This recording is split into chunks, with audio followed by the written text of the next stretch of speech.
Okay, it is the 12th of December. We're going to go through how to record a Zoom meeting from the WIKISPEEDinfo account.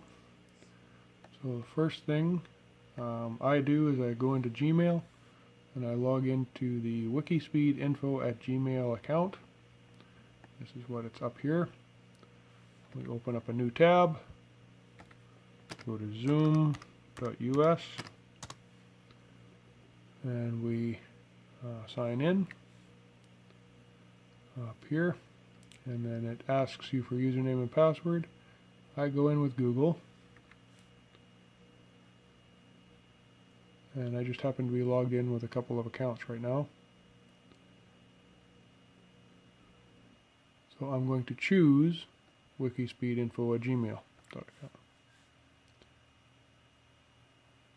And if we had a scheduled meeting, you'd just click on it here. Right now the meetings kind of got messed up, so I'm going to do it a slightly different way. And you can do this in an impromptu meeting as well. So I'm just going to flip back to WIKISPEEDinfo. Now we're going to go to phone.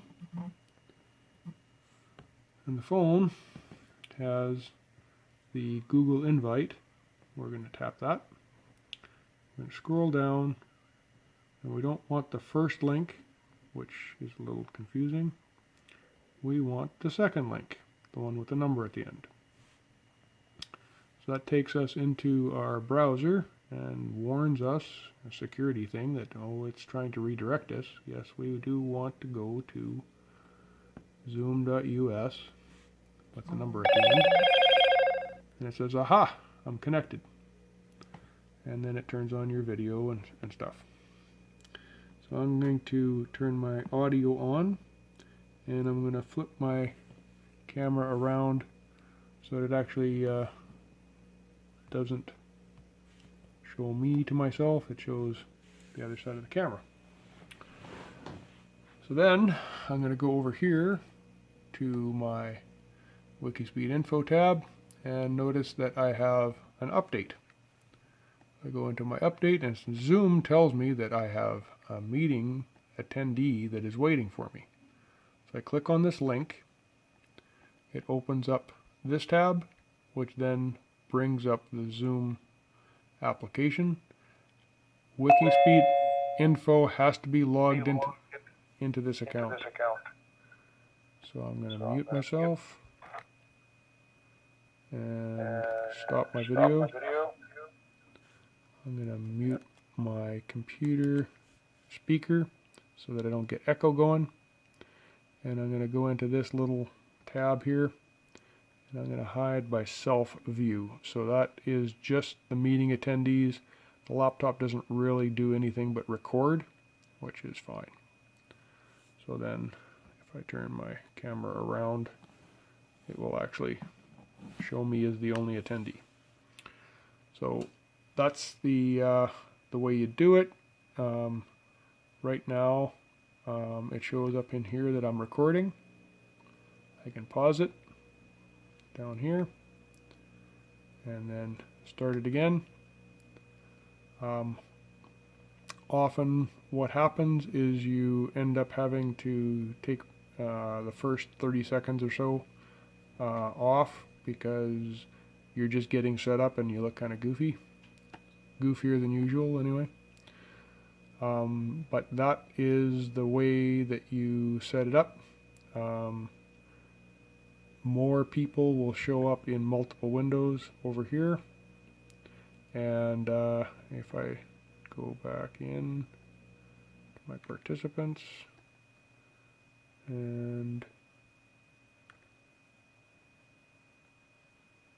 turn my video on, I can't turn my video on there. Not sure how to do that exactly. Let's turn that back on.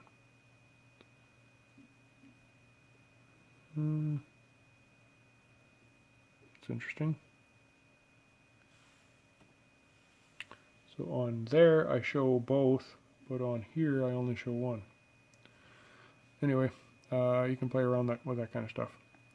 but that's how you do the recording. Stop the recording. I normally pause it and then hit stop. And then when the meeting is done, you hit end on the meeting. Yes, you're going to end the meeting for all. And then it takes all the video and audio that you've been working on, or that's been recording and buffering, and it dumps it into a file for you. And then it pops up on the screen. It's done.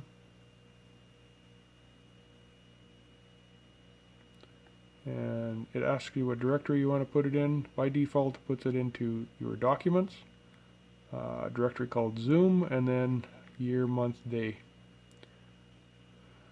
In this case, hour, and you hit OK, and it saves it.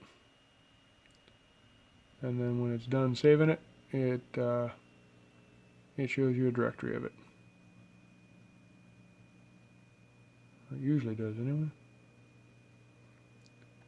Let's go take a look.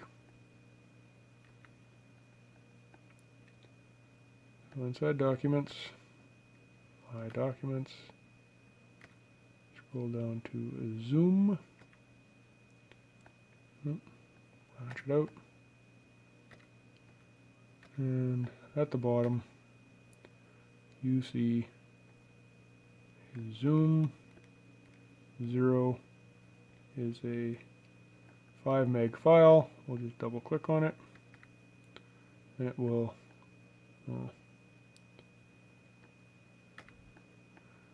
apparently I updated Windows Media Player recently, so if I turn my speaker back on, stop my video, and you hear my speaker, my phone echo stuff. and I'm going to go into this little tab here. Anyway, that's how you record it. You can then take that video and upload it to YouTube, and you're done. That's about it for the video for today.